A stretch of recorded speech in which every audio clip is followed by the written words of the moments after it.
Hello everyone, আসসালামু আলাইকুম। Welcome back to my channel. আজকে আপনাদের সাথে যে রেসিপিটা শেয়ার করতে যাচ্ছি, অনেকেই হয়তো ইতিমধ্যে এই রেসিপিটা ট্রাই করে ফেলেছেন। যারা ট্রাই করেছেন তারা অবশ্যই কমেন্ট করে জানাবেন যে আপনাদের কাছে কেমন লাগলো। আর যারা এখনও ট্রাই করেননি তারা চাইলে আজকের এই রেসিপি দেখে বাসায় তৈরি করতে পারেন। একদমই অল্প মশলায় সহজভাবে একটা বিফের রেসিপি বর্তমানে বেশ ভাইরাল। এই রেসিপিটা আজকে আপনাদের সাথে শেয়ার করব। আজকে শেয়ার করব আপনাদের সাথে পেশোয়ারি নামকিন রোস্ট বা পেশোয়ারি বিফের রেসিপি। এটা তৈরি করা খুবই সহজ, আর আমার কাছে এটা নানের সাথে খেতে সবচেয়ে বেশি মজার হয়ে থাকে। আর দেখতেই পাচ্ছেন যে বিফটা ঠিক কি পরিমাণ সফট, হাত দিয়ে ধরলেই কিন্তু একদম খুলে খুলে আসছে। আজকের রেসিপির জন্য এখানে নিয়ে নিয়েছি 1 কেজি পরিমাণ গরুর মাংস। আর এই রেসিপিতে কিন্তু অবশ্যই মাংসের পিসগুলো এরকম একটু বড় বড় করে রাখতে হবে, আর চেষ্টা করবেন একটু বেশি পরিমাণ চর্বি ব্যবহার করতে। সেই সাথে কিন্তু এরকম নলির 1টা কি 2টা পিস ব্যবহার করার চেষ্টা করবেন, এতে করেই কিন্তু এই রেসিপিটা খেতে অনেক বেশি মজার হয়ে থাকে। 1 চামচের মতো লবণ দিয়ে সুন্দর মতো হাত দিয়ে এই বিফের সাথে মিশিয়ে এটাকে আধা ঘন্টার জন্য রেস্টে রেখে দিব।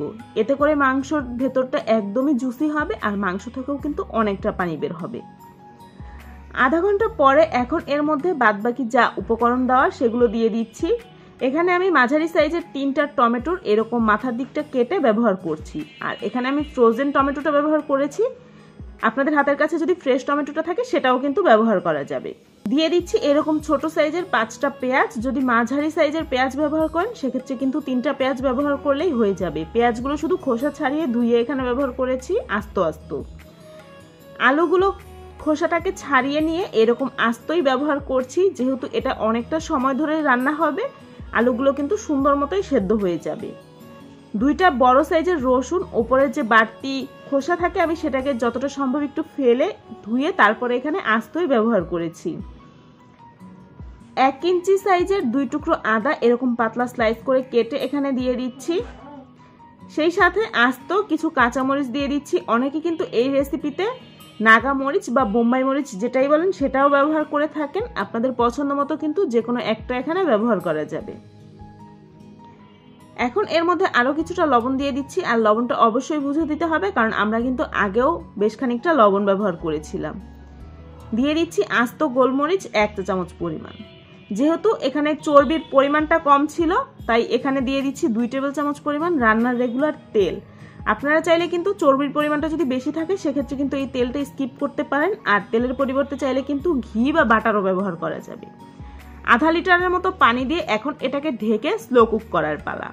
প্রথমে চুলার হিটটা বাড়িয়ে রেখে যখন এটা বলক উঠতে শুরু করবে, এরপরে চুলার হিটটা একদম লোতে করে দিয়ে 2 থেকে 2.5 ঘন্টার মতো রান্না করে নিলেই কিন্তু এটা সুন্দর মতো কুক হয়ে যাবে। নেহারির মতো এটাকে একটু সময় নিয়ে যত রান্না করবেন এই বিফটা খেতে কিন্তু ঠিক ততটাই মজার হয়ে থাকে। আমি প্রায় 2 ঘন্টার ওপরে এই বিফটাকে রান্না করেছি, আর একটু বেশি সময় ধরে রান্না করলেই কিন্তু বিফটা একদমই নরম হয়ে যাবে। আর কেউ যদি একটু তাড়াতাড়ি করতে চান সেক্ষেত্রে কিন্তু প্রেসার কুকারও ব্যবহার করতে পারেন। রান্না হওয়ার পরে আমি এই যে বিফটা নামিয়ে নিচ্ছি, আর দেখতেই পাচ্ছেন যে এটা দেখতে ঠিক কতটা ইয়ামি হয়েছে। আমার কাছে এটা ভাত বা পোলাওয়ের চাইতেও নানের সাথে খেতে কিন্তু বেশি মজা লাগে। যারা ইতিমধ্যে তৈরি করেছেন আপনাদের কাছে এই রেসিপিটা কেমন লেগেছে অবশ্যই কিন্তু কমেন্ট করে জানাবেন। সাধারণ আমরা যেই ভুনা বা কষা মাংসগুলো করে থাকি বা এমনিতে মাংসের যেই বিভিন্ন রেসিপি ট্রাই করে থাকি তার থেকে কিন্তু এটা একদমই আলাদা। এর স্বাদ গন্ধ অন্যান্য রেসিপির থেকে একদমই আলাদা। আমার কাছে তো বেশ ভালো লেগেছে। এ বাসায় একবার হলেও এই রেসিপিটা ফলো করে তৈরি করে দেখবেন। দেখতেই পাচ্ছেন রসুন, আলু, পেঁয়াজ সবকিছু কিন্তু একদম নরম হয়ে গিয়েছে। আলতো হাতে প্রেস করলেই কিন্তু সবকিছু একদম গলে গলে যাচ্ছে। দেখতে যতটা ইয়াম্মি লাগছে এটা খেতেও কিন্তু ভীষণ ইয়াম্মি হয়ে থাকে।